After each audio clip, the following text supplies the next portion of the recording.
Hi friends, இன்றைக்கி நம்ம fish fry தான் செய்ய போகிறோம். வாங்க எப்படி செய்யலாம் பார்க்கலாம். இதுக்கு ஒரு பாத்திரத்தில் இஞ்சி பூண்டு பேஸ்ட் 2 ஸ்பூன், 1 டீஸ்பூன் மஞ்சள்தூள், 2 டீஸ்பூன் மல்லித்தூள், 1 டீஸ்பூன் மிளகாய்த்தூள், ஜீரக சோம்பு 1 டீஸ்பூன், தேவையான அளவு உப்பு, 1 ஸ்பூன் கார்ன்ஃப்ளவர் மாவு, 1 ஸ்பூன் அரிசி மாவு, எண்ணெய், ஒரு அரை லெமன். இப்போது இது எல்லாத்தையும் சேர்த்து நம்ம நல்லா மிக்ஸ் பண்ணிக்கலாம். இதெல்லாம் இப்போ மிக்ஸ் பண்ணிக்கோங்க. நல்லா அந்த கட்டிலாம் இல்லாமல் நல்லா மிக்ஸ் பண்ணிக்கோங்க. எண்ணெய் சேர்க்குறது ரொம்ப டேஸ்ட்டாக இருக்கும். எண்ணெய் சேர்க்குறது நீங்களும் ட்ரை பண்ணி பாருங்கள், ரொம்பவே சூப்பராக இருக்கும். இப்போ கொஞ்சமாக லைட்டாக தண்ணி ஊற்றிக்கோங்க.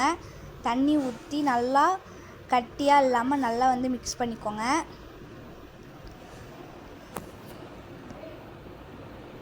நல்லாவே மிக்ஸ் பண்ணிக்கோங்க. உங்களுக்கு எப்படின்னா ஒரு ரொம்ப திக்காகவும் இருக்க வேணாம், ரொம்ப தண்ணியாகவும் இருக்க வேணாம், நார்மலாக இருக்கணும்.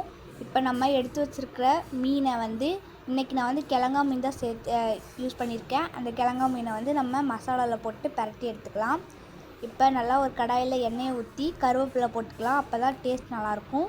இப்போ நம்ம ரெடி பண்ணி வச்ச மீனை எடுத்து போட்டுக்கலாம். 2 சைடும் நல்லா ஃப்ரை ஆகட்டும். பாருங்கள், ஸ்மெல்லே சூப்பராக வருது. டேஸ்ட் எப்படி இருக்கும்? சூப்பராக இருக்கும். இந்த மாதிரி வீட்டில் நீங்களும் ட்ரை பண்ணி பாருங்கள். பாருங்கள், நல்லாவே ஒரு சைடு நல்லாவே ஃப்ரை ஆயிடுச்சு. இப்போ நம்ம திருப்பி போட்டுக்கலாம். ஒரு சைடு 3 நிமிஷம் இல்லைன்னா 5 நிமிஷம் இருந்தால் போதும், சீக்கிரமாகவே வெந்துடும். பாருங்கள், இப்போ எடுத்தாச்சு. பார்க்கவே சூப்பராக இருக்குது. இந்த மீன் என்ன ஆயிடுச்சுன்னா எடுக்கும் போதே உடஞ்சிருச்சு. ரொம்பவே சூப்பராக எம்மியாக டேஸ்ட்டாக பயங்கரமாக இருக்குது. நீங்களும் ட்ரை பண்ணி பாருங்கள்.